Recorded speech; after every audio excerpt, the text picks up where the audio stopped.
మనిషి ఆశాజీవి. కట్టెకాలిన ఆశ చావక ఆత్మరూపంలో కూడా తిరిగేస్తారు. ఆశ లేనివాడు మనిషే కాదు.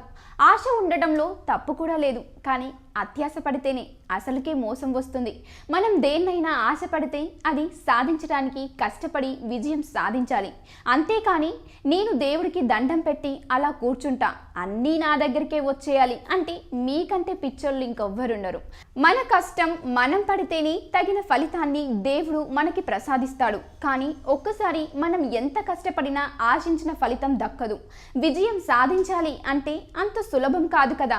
రేస్లో పరిగెత్తే 10 మంది కష్టపడి ఆ స్థాయికి చేరుకుంటారు. కానీ గెలిచేది కేవలం ఒకరే కదా.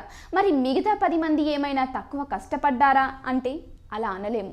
ఎందుకంటే కష్టం లేనిదే ఆ స్థాయికి ఎవరూ చేరుకోలేరు. మరి ఆ కష్టానికి తగిన ఫలితం ఎందుకు దొరకడం లేదు? ప్రయత్నంలో లోపం లేనప్పుడు ఫలితం దక్కకపోతే తీవ్ర మనస్తాపానికి గురవ్వాల్సి ఉంటుంది. మరి దానికి పరిష్కారం లేదా? ఎందుకు లేదు? ఉంది. సమాధానం లేని ప్రశ్న అంటూ ఏమీ లేదు. మనం ఆ సమాధానాన్ని వెతుక్కోవాలి అంతే. సమాధానం దొరకనప్పుడు మనకి దైవమే దిక్కు. దేవుడి దగ్గర లేని పరిష్కారాలు ఏమున్నాయి చెప్పండి?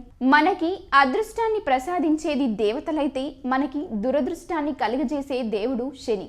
శనిదేవుడి ప్రభావం మన మీద ఉన్నట్లయితే మన జీవితంలో అదృష్టం అనేదే మచ్చుకు కూడా కనబడదు. తలపెట్టిన కార్యాలేవి సఫలీకృతం కావు.